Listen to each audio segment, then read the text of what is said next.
What's going on, y'all? Thanks for checking in the Khaliis Take. You know what to do. Hit that like, subscribe button. Also hit that notification bell just so you can get the newest and the bonus content first. But hey, let's just go ahead and jump right in.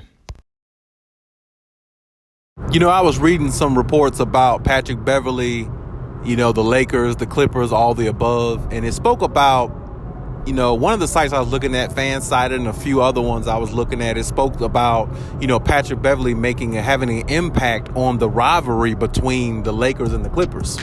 Now, I will say this, Patrick Beverley will have I will agree in this standpoint, he will have an impact on that series or that, regular season series, whatever they have.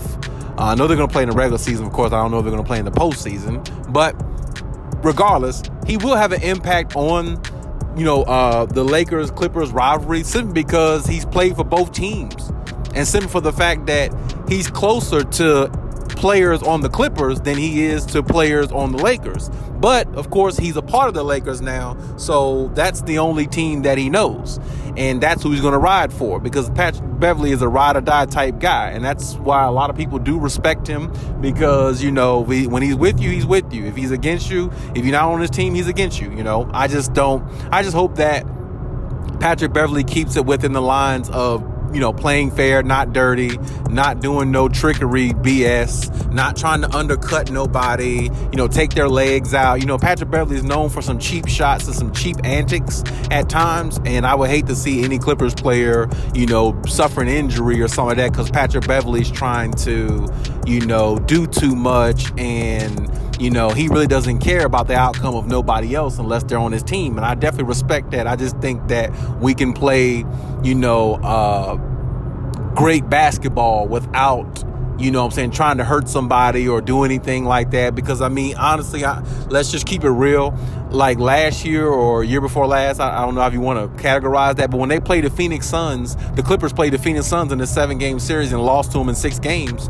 That cheap shot he did on Chris Paul, not the pushing, but the cheap shot he did where, Chris Paul had stopped and he had came under Chris Paul, and, Chris Paul fell on his back. I do understand Chris Paul does a lot of that acting himself, but, Patrick Beverley has been known to, do certain things where players can possibly get hurt and where players did get hurt. Honestly, look at the situation with his teammate now, currently, Russell Westbrook. The reason why they never got along because Patrick Beverley ran into Russell Westbrook's knee when Russell Westbrook was calling a timeout on the sideline, and Patrick Beverley ran to his knee trying to go for a steal, and he said it wasn't dirty. And maybe technically it wasn't, but at the same time, when they call timeouts, it's like, you just respect the fact that they do. Maybe you can try to swipe at the ball, but not try to run into the man's knee to take the ball from him. And it could be debatable whether it was a malicious type act or something like that on the basketball court. But Patrick Beverley's known for stuff like that, and that's the reason why a lot of people hate him. Very few like him. And he does have respect around the league, though, because, of the type of player that he can be. And like I said, he's ride or die for you. And on top of that, he can play a little bit of defense when he decides to. So he does have respect around the league in regards to that specifically, when he decides to play a little bit of defense and stuff like that, and people know who he is. But he also has a history of doing some cheating type antics as well, some dirty stuff. So I hope when the Lakers do play the Clippers, I hope there's nothing like that involved with Patrick Beverley or anything like that, because I would really despise that, honestly, and that just wouldn't be good. But for the most part, back to the real topic at hand, yeah, he's going to impact the gameplay between both teams, Lakers and Clippers, because he played for both, as I said. And there's an emotional attachment there because he played with the Clippers, and he's closer to players on the Clippers than he is on the Lakers, even though he's riding for the Lakers now. But at the same time, you got to ride with who you play for, and that's just the way it goes. And like I said, if the Lakers win any game against the Clippers this year, he's going to make something out of it the same way he did with the Minnesota Timberwolves, situation where, the confetti came down and all this other crap. Like, you thought the Minnesota Timberwolves won a championship or something like that, the way, all that confetti came down, the crying and all the emotions and everything of beating the Clippers in a play-in tournament when the Clippers wasn't even healthy.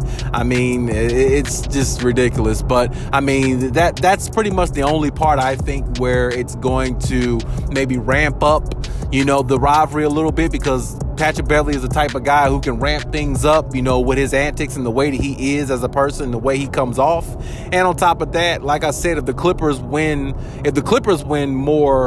most of the games this season, let's say they play 4 times and the Clippers win most of the games out the series when they play through the regular season, then, Patrick Beverley's going to have more to say to the media to keep the media going. So when the next time the Lakers play the Clippers, he'll make it more of a hate type relationship, or not a relationship, but he's going to make it more of a hate, type situation, love-hate type situation, just to keep things going and riled up. So, maybe it can, rile up the Lakers a little bit more and give them a little bit more spunk and energy when they do play a team like the Clippers. So I can definitely see him making a difference in that way.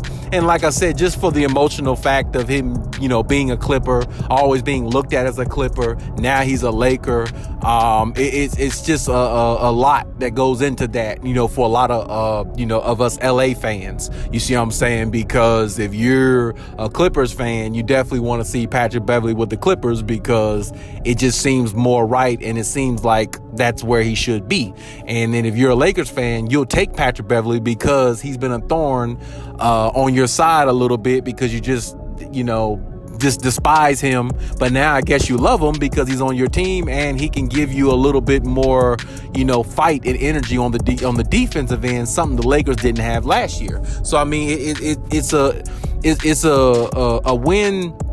I'm not saying it's a win-win situation, but it's a good situation for the Lakers to have.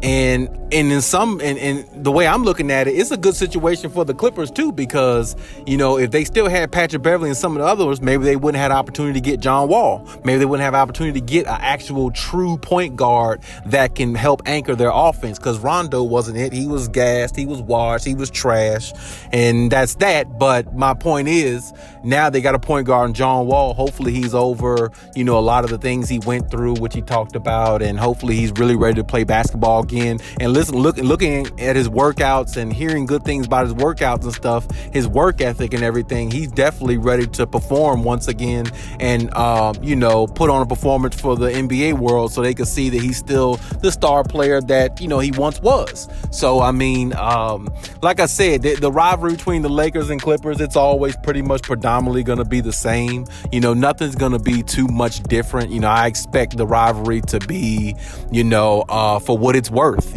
what it's always been worth, I'm saying, which is good basketball, intensity, just the fierceness, the competitiveness of both teams. I expect it to be the same way. It's just different. It's just be a little different now that Patrick Beverley's on the side with the Lakers and not with the Clippers. But the Clippers still got, a well put together team. Without Patrick Beverley, they can still win a championship. And the Lakers, they're just trying to find a way to make the playoffs. So hopefully, in the Lakers side, hopefully Patrick Beverley can help, with them possibly making the play-in tournament of the playoffs. And as far as the Clippers side, hey, hopefully they, be able to go the distance, this time with the teams they have and the additions that they add and acquisitions that they added, and Norm Powell, Robert Covington, and a few others. And hopefully it works out for them. But either way, the rivalry is going to be good, whether Patrick Beverley's there or not.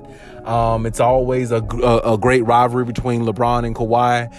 The competition, the level of greatness that's on the floor with those two just speaks volumes in its own. Then you got, Paul George and Anthony Davis. That's greatness also. So I mean, the rivalry is always going to be good. It's going to be a little bit more intense now because Patrick Beverley's going to do a lot of talking and stuff like that. But at the end of the day, the Clippers shouldn't worry about that because the Clippers got one thing in mind, which is the championship. And beating the Lakers 4 times in the regular season is good. but it doesn't win you a championship. What you do in the postseason is really going to matter. So that's the Clippers need to be focused more on. That's what the task is at hand, not listen to Patrick Beverley do all this talking, ranting, and raving, because he's nobody at the end of the day. He doesn't have a championship.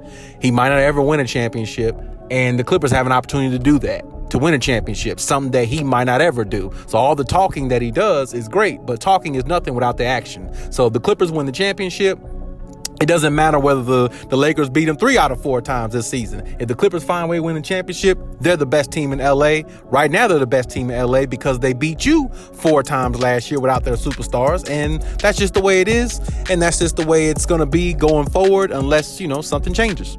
But hey, that's my take on everything. Leave any comments in the comment section. Check out my other videos if you haven't. And hey, Khaliis out.